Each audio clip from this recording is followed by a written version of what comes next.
Hey guys, Anime Gypsy here with another Shokugeki no Soma video, and this is about Nakiri Mana. This is less of a character profile and more of a character theory, and this theory has to do with why she is the way she is and her backstory.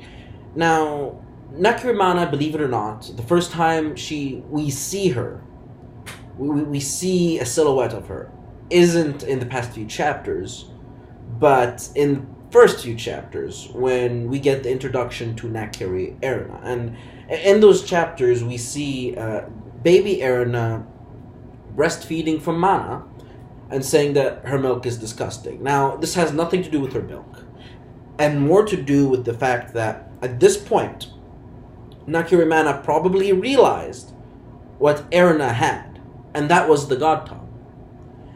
And what I'm assuming happened is that a lot of the clientele that would come to her, just like the clientele that came to Erina in the beginning, where Erina was swarmed with people day in and day out, and she had to do this tasting and that tasting, and, you know, critique this dish and that dish. With all of that sort of stuff, that was divided from solely Mana's job to Mana and Erina's job. And when that happened, I'm assuming that triggered Mana, because we had all of the attention was on Mana at this point, because she was the only person we know of at the time who had the God tongue.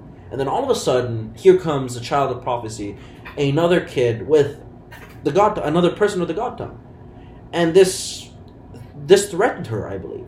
And I think that's why she wants Erina to fail. As to why she doesn't eat anything, I'm assuming that she did something to her God tongue at some point, or her God tongue developed after she left. And right after that, her God tongue became super sensitive. Her palate became super sensitive to the point where she couldn't really eat food and enjoy it, where every minor infraction, so to speak, every minor mistake in a dish, every minor inconvenience in a dish became something disgusting to her. That's how sensitive her palate became. Now, that is one theory. That what I just said is one theory. Another theory is that she doesn't want Erina to develop as a chef because she doesn't want Erina's palate to reach the same level that her palate has, where she basically can't eat anything except out of an IV. And I'm assuming that the way this will end, this blue will end, is that, and this is just a bold assumption, is with Nakiri Mana eating one of Soma's dishes. I'm assuming that's how it's gonna end, honestly, because Soma is the child of prophecy, and I still think he's in over his head. I honestly can't see a way where this kid could defeat Asahai. At least, how should I explain this? It depends how much time passed between Asahai and Soma's last encounter and now. If a lot of time passed, like a few months, I think it was a few months, then maybe, but no. If you guys know how much time passed, please tell me in the comment section below. But so far, that's my perspective on what happened. I think it's the first one. I think she's jealous of Nakiri Erina, and that's why she's doing all that. And I think that her palate is extremely sensitive, and that's why she's eating out of an IV and not, it's just no.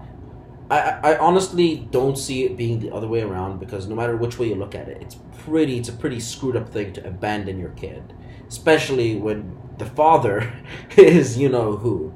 And that's all I'm gonna say on that. I mean, I really feel sorry for Erina at this point, because she grew up with a father that was screwed up and a mother that was equally as screwed up, and that must have fucked her. That must have fucked her as a kid. Honestly, I can't even imagine growing up in a household like that.